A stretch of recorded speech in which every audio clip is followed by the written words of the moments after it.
The spirit is ill and sick, but is so beautiful and wonderful.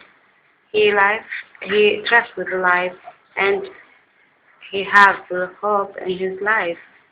We all respect him so much. This family of the spirit.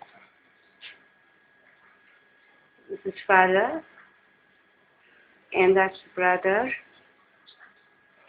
and this is mother of him. We like this bird because they're very fun and beauty.